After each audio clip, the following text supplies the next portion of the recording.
बिस्मिल्लाहिर्रहमानिर्रहीम। जी जनाब, इदारे उर्दू के इस सिलसिले के साथ आपकी खिदमत में एक दफ़ा फिर हाजिर हैं, जिसका उन्वान हमने रखा है औराक़े ताज़ा। औराक़े ताज़ा में हम ऐसी किताबों को डिस्कस करते हैं, उन पर बात करते हैं और ये बात उन्हीं के मुसन्निफ़ीन के साथ करते हैं जो ताज़ा ताज़ा छपी हैं। वो उनके शायर भी हो सकते हैं, वो उनके मुरत्तिब भी हो सकते हैं, वो उनके मुसन्निफ़ भी हो सकते हैं। तो किसी भी हवाले से हमारे दोस्तों की जो नई किताबें आती हैं उन पर गुफ्तगू के लिए हमने ये सिलसिला रखा है। आज की जो किताब है उसका उन्वान है कोहे मलाल और इसके शायर हैं जनाब सईद शारिक साहब। सईद शारिक, बहुत शुक्रिया, आपने वक्त दिया। बहुत शुक्रिया सर। किताब हमारे पास मौजूद है, कोहे मलाल। इसका टाइटल आप देखिए, आपने यकीनन देखी भी होगी। तो हम इस किताब के हवाले से आज बात करेंगे सईद शारिक साहब से। इससे पहले जो आपकी किताब है साया के नाम से आ चुकी और उसकी बहुत पजीराई इल्मी अदबी हलकों में हुई और ज़ाहिर खुशी की बात है जिस उम्र में आप किताब लाए हैं उस उम्र में पजीराई पाना खुशकिस्मती हो सकती है। उसमें आपकी मेहनत और आपकी जो गज़ल है उसकी इनफरादियत बुनियादी चीज़ है, लेकिन ये भी है कि किस्मत जो है जी, वो अगर आपका साथ देती है तो आप सराहे जाते हैं जी। तो आप उन खुशकिस्मत लोगों में हैं। पहली किताब से आपने जो पजीराई पाई उसके हौसले से आपने एक दूसरी किताब हमें इनायत की और मैंने इसको देखा है। बहुत कुछ अगली मनाजिल जो हैं उनमें पहुंचने की कोशिश आपने की। तो एक तो आप खुद फरमा दीजिए, ठीक है, बाद में फिर मैं भी उस पर बात करता हूं और उसको खोलते हैं थोड़ा सा कि किताब बुनियादी तौर पर क्या है। कि पहली किताब से लेकर इस दूसरी किताब तक दरमियान में क्या शय ऐसी थी जिसकी तरफ आपने ख़ास तवज्जो की और आपकी दूसरी किताब के पढ़ने वालों को चाहिए आपके ख्याल में कि वो उसकी तरफ तवज्जो देते हुए इसको पढ़ें। बहुत शुक्रिया कि आपने मेरे लिए अच्छे कलमात अदा किए और मेरी हौसला अफजाई फरमाई। नहीं, आपका हक है। बहुत शुक्रिया जी। बिल्कुल, पहली किताब साया 2017 में आई और उस पर बहुत हौसला अफजाई हुई और उसी से तहरीक मिली कि मैं मज़ीद लिखता रहा और इतना मवाद इकट्ठा हो गया कि उससे 2 किताबें बन सकती थी। फिर मैंने उसको मज़ीद इंतखाब करने की कोशिश की और ये उस कोहे मलाल की शक्ल में हमारे सामने है। कोहे मलाल और साया का अगर मैं थोड़ा सा मुवाजना खुद करने की कोशिश करूं तो उसमें जो तब्दीली जो मैंने महसूस की ज़ाती तौर पे वो थोड़ी सी ज़ुबान में और मौज़ूआत में थोड़ी सी तब्दीली, ख़ास तौर पर ज़ुबान में। कि जो साया की ज़ुबान थी वो क्लासिकियत में उसका ज़्यादा असर था, क्लासिकियत का, और उसमें तरकीब, नई तरकीब बनाने की तरफ भी रुझान मेरा था साया में। जैसे आगाज में होता है आदमी पहला मामला जो है वो नए लिखने वाले का लफ्जों के साथ पढ़ता है। जी जी। तो वो लफ्जों को तस्वीर करने की कोशिश करता है, उनके साथ उलझने की कोशिश करता है, उन्हें बनाने की कोशिश करता है। तो ये फितरी है, जो आपने बिल्कुल ठीक कहा। जी बिल्कुल। लेकिन इसमें ये चीज़ें ये है कि वो नई तरकीब या ज़्यादा कसरत इस जो था कसरत नज़र आती थी साया में तरकीब की, वो इसमें निस्बतन कम है और थोड़ा सा ज़ुबान से थोड़ा सा खुल के खेलने की कुछ बात हमें शवाहिद इस किताब में नज़र आते हैं। तो इसकी अगर मैं ज़ाती सतह पर कोई इसकी तवजीह तलाश करने की कोशिश करूँ तो बज़ाहिर कोई ख़ास वजह मुझे नज़र नहीं आती। गज़ल कहते कहते कुछ इस तरह की चीज़ें बनना शुरू। ठीक है, आप कुछ शादगी चाहते हैं ज़रा सी। हाँ, एक हद तक तजर्बा भी होता है ना कि आप चाहते हैं कि थोड़ा इस तरफ भी जाके देखते हैं कि क्या होता है। जी हाँ, मतलब कि अगर क्या कहीं ऐसा तो नहीं है, कहीं मैं इस इल्तबास का शिकार तो नहीं हो रहा कि नई तरकीब लाने से या रवानी मिसरे की बहुत अच्छी रखने से या वो उससे बात ज्यादा बन रही है। हाँ, चलिए हो गया, वो तो हो चुका है। हाँ, तो क्या उसके अलावा भी कुछ किया जा सकता है? तो वो ये है कि कोहे मलाल में कुछ इस तरह की चीजें हमें नजर आती हैं। बाकी अगर इसके नाम पे हम बात करें तो कुछ ये नाम भी काफी हद तक इशारा देता है कि इस किताब में ज्यादातर क्या चीज मैंने करने की कोशिश की है या हो गई है मुझसे। देखें, कोह एक ऐसा हम जानते हैं खारजी एक चीज है, पहाड़ है। मलाल एक दाखिली कैफियत है। तो दाखिली कैफियत को मैंने खारजी चीजों के साथ जोड़कर दिखाने की कोशिश की और खारजी चीजों को दाखिलियत में दाखिली चीज़ों के साथ कनेक्ट करके दिखाने की कोशिश की है। यानी कि अगर मैं किसी समाजी मसले को बयान कर रहा हूँ तो उसको भी मैंने उसको ज़ाती चीज़ बनाकर और ऐसी अलामात के ज़रिए, ऐसी लफ्ज़ियात के ज़रिए बयान करने की कोशिश की है जो मेरे जज़्बात और एहसासात से ताल्लुक़ रखती है।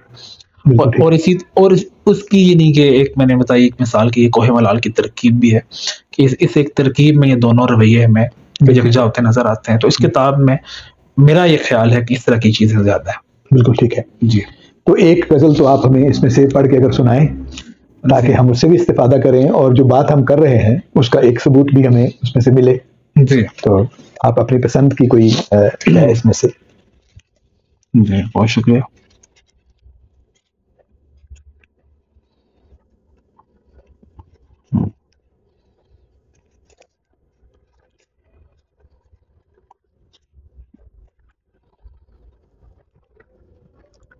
शब के तह खाने में उतरा और अंदर रह गया। शब के तह खाने में उतरा और अंदर रह गया। और अंदर रह गया। ख्वाब क्या देखा कि मैं भी ख्वाब होकर रह गया। वाह वाह वाह। ख्वाब क्या देखा कि मैं भी ख्वाब होकर रह गया।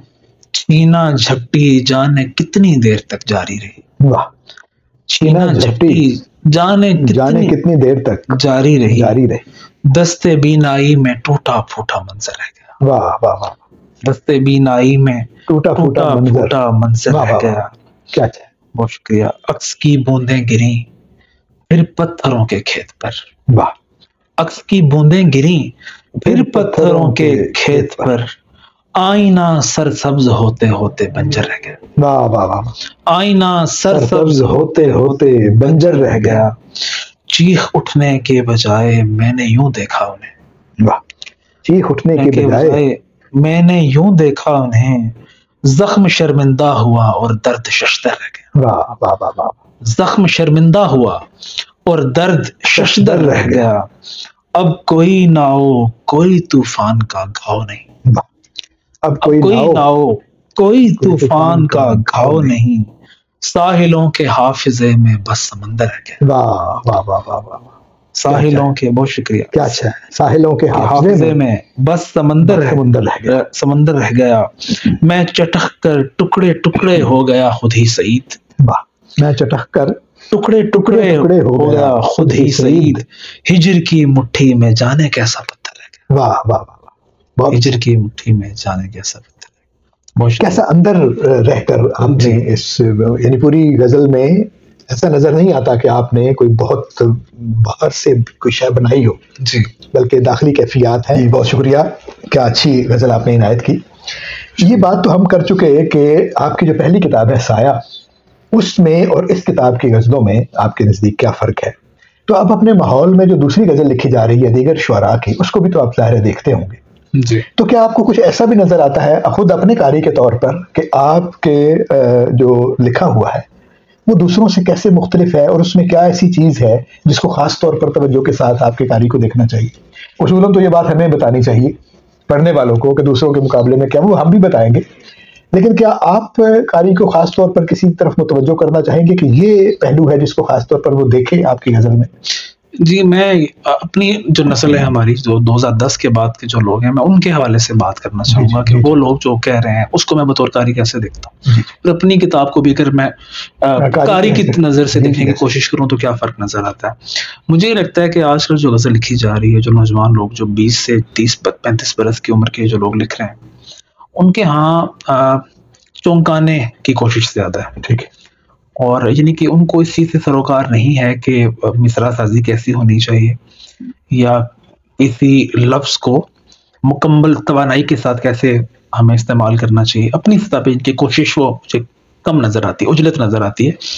और किसी नए लफ्ज़ के ज़रिए या कोई ऐसी बात जो हमारी रोज़मर्रा की ज़िंदगी में नज़र आती है, मुशाहिदे से गुजरती है, या कोई ऐसा जुमला जो हमारी ज़ुबान पे रहता है, उसको अगर हम शेर का रूप दे दें तो वो ज़्यादा रिलेटेबल हो सकता है कारीन के लिए, सामीन के लिए। ऐसे उसका ब्लाग भी ज़्यादा है जी, और पहले से वो कारीन के हाफ़िज़े में भी होता है कि ये कहना है जी। तो वो एक तरह की उन्होंने आसानी भी पैदा कर ली कारी और सामे के लिए, और उस तरह की चीज़ें यानी कि लिखने की कोशिश ज़्यादा नज़र आती है। अब रहा सवाल का दूसरा हिस्सा कि मैं अपनी शायरी को थोड़ा सा अगर इम्तियाज़ करना चाहूँ तो किस हवाले से देखता हूँ, तो मेरा ये मानना है कि शेर के अंदर कुछ ना कुछ इतना मौजूद होना चाहिए कि वो हर उम्र के लोगों के साथ उसका मुकालमा हो सके। बहुत अच्छी बात है। यानी कि वो खास किसी तबके तक महदूद नहीं होना चाहिए ना। आप यानी टारगेट ऑडियंस आपका नहीं होना चाहिए, टारगेट ऑडियंस नहीं होना चाहिए। मतलब एक शायरी को पढ़ने वाला आदमी आपका ऑडियंस है, वो एक उम्र में भी आपको पढ़ सकता है, उसके बाद वही आदमी दूसरी उम्र में भी जाके पढ़ सकता है जी। और दूसरी बात ये कि जो हमारे यहाँ जैसा नसर लिखी जाती है, मिसरा तो नसर के करीब तर होना चाहिए, लेकिन उसमें जो आपके टूल्स हैं, जो आपके पास वसाइल हैं शेरी, उनको अगर आप हत्तौल इम्कान बुरुएकार ला सकते हैं तो लाएं। यानी कि आप इस्तिआरा लाने की कोशिश करें, अलामत लाने की कोशिश करें, उसमें कोई नई तशबीह तलाश। हमारे साथिया कहा करते थे कि शायरी जो है वो करीबन नस्र हो तो अच्छी है, लेकिन नस्र ना हो। जी बिल्कुल, करीबन नस्र होना और बात है। उसका मतलब यह है कि उसका जो नहवी तरतीब है मिसरे की, वो जितनी आप नस्र के करीब लाएंगे उसका बलाग अच्छा होगा।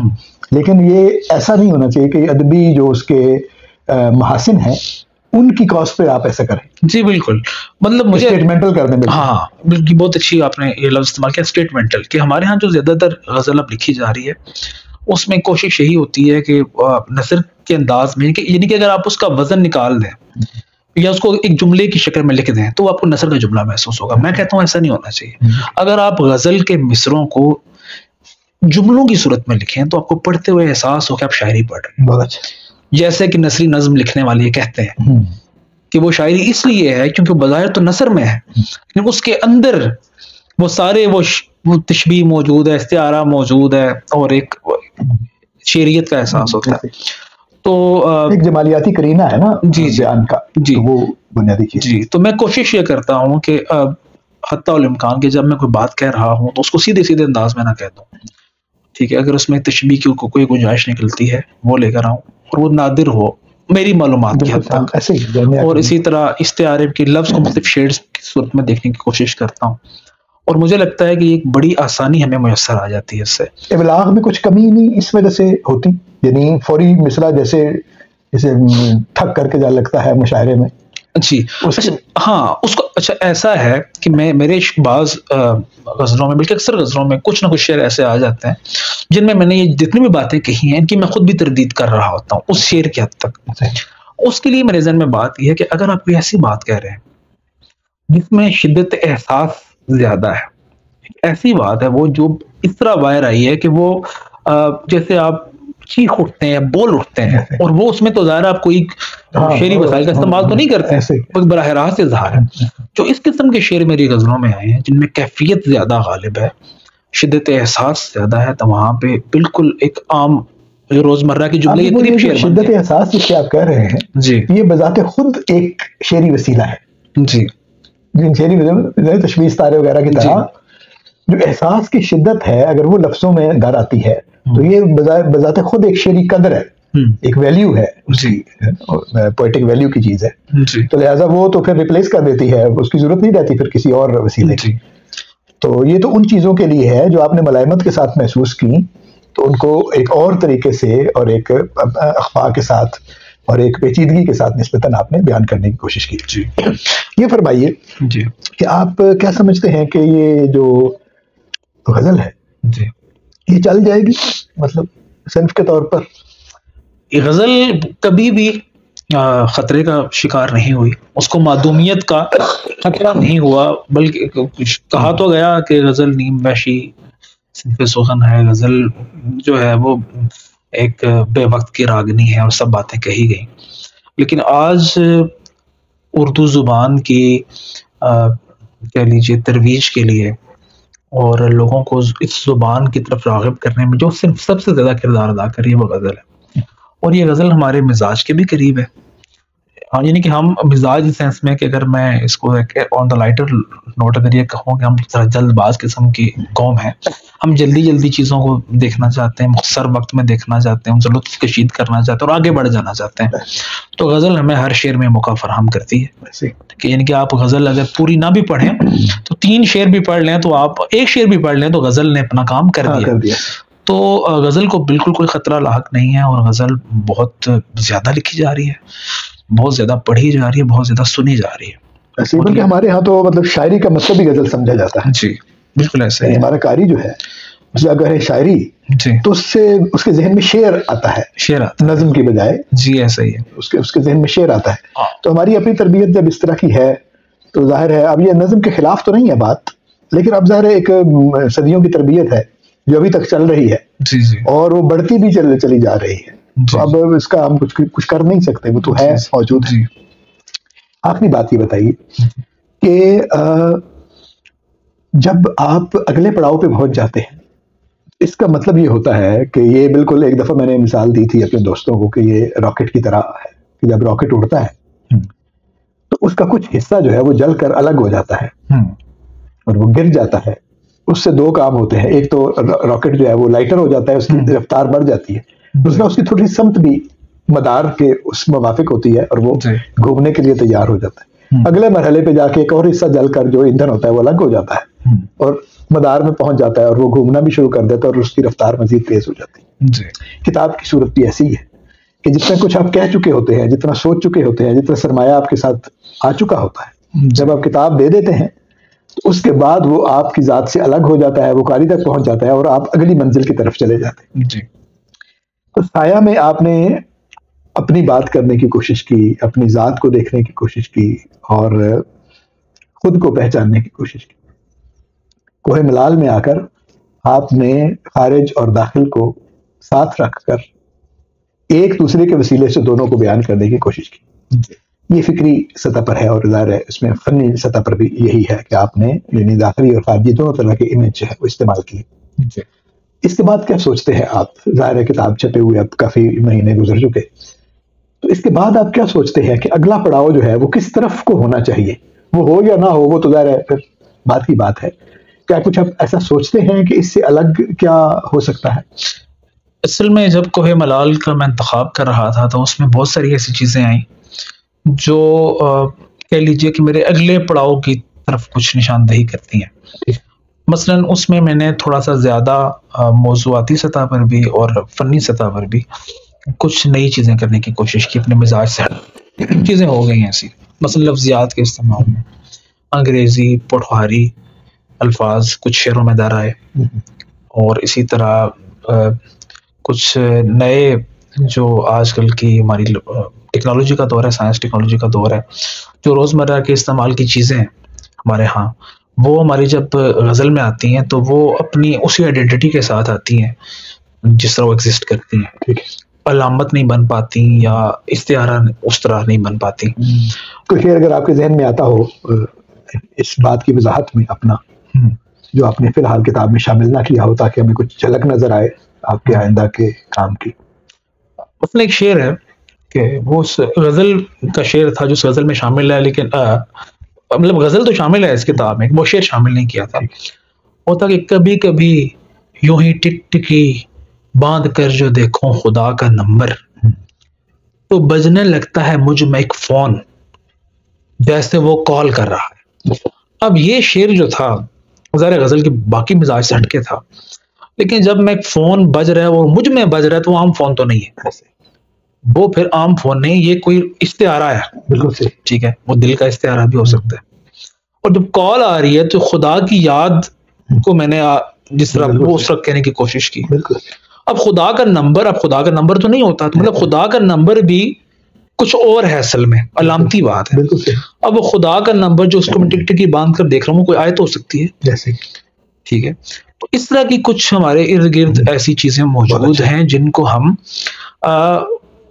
इस्तेमाल कर सकते हैं शायरी में, और इस तरीके से इस्तेमाल कर सकते हैं कि वो हमारा मसला भी बयान कर दें और वो उनकी मानवी सतह भी थोड़ी सी। और दूसरी बात यह है कि उसमें ऐसी माहौल अब शेर कैसा है जो नए आदमी के लिए मानूसियत वाला है। जी बिल्कुल, जरा सा पिछली नस्ल जो है उसके लिए ये जो तजर्बा है कि नंबर आए और आप टिकटिकी बांध के देख रहे हैं और ये तजर्बा हो सकता है उसको लगे कि ये कोई गैर शायराना बात है। जी जी, लेकिन नए आदमी के लिए ये जिंदगी का रोजमर्रा का तजर्बा है। लिहाजा इसके जरिए किसी और बात को बयान करना उसके लिए अचंभे का बायस नहीं हो सकता। जी, बहुत अच्छा है जी। तो इस किस्म की चीजें मेरी शायरी के कुछ हिस्से में मौजूद हैं और ये मैंने इस किताब में वो शामिल नहीं किए क्योंकि मुझे लगता है कि वो एक अलग एक सफ़र है जिस तरफ मैं कभी-कभी जिस तरह आवारागर्दी करते किताबें में निकल जाते हैं, तो कुछ ऐसी जगहों पे मैं निकला हूँ जिनको ज़रा मैंने सही तरीके से छानना है उन गलियों को। तो उनमें से एक ये भी है जिसका मैंने आपको जैसे शेर सुनाया। तो इस तरह की कुछ चीज़ें मैं कह भी रहा हूँ और मुमकिन है कि वो अगली किताब में हम जदीद इंसान को मतलब जदीद इंसान तो इन दोनों किताबों में भी है कि ऐसा जदीद इंसान जो ज़ुबान भी ऐसी बोल रहा है जिसमें कोड स्विचिंग है, जिसके अंदर वो टेक्नोलॉजी में अगर घिरा हुआ है तो वो हमें उसमें नज़र भी आए गज़ल के अंदर। बिल्कुल तो उस किस्म की कुछ चीज़ें मैं जो है वो अगली किताब में शायद नज़र आए। चलिए, बहुत शुक्रिया और बहुत दुआएं जनाब आपके लिए। बहुत शुक्रिया। और बड़ी तवक्को है कि आप उसी सलीके के साथ उन मतालिब और उन मानी को भी बयान करेंगे जो जदीद ज़माने के ऐसे मामलात हैं जिनके बारे में हमारा गुमान ये है या अब तक हम ये समझते हैं कि उनको बयान करना गज़ल को मजरू करने वाली बात होगी, लेकिन आपके सलीके से जैसा आपने इन 2 किताबों में दिया उससे हमें तवक्को है कि इंशाल्लाह आप इसमें कामयाब होंगे और हम गज़ल का एक नया चेहरा आपके तवस्सुत से देख सकेंगे। आपने वक्त इनायत किया, आपका बहुत शुक्रिया। हमारे उन दोस्तों का भी शुक्रिया जिन्होंने इस प्रोग्राम को, इस बात को देखा सुना। बहुत मोहब्बत आपकी।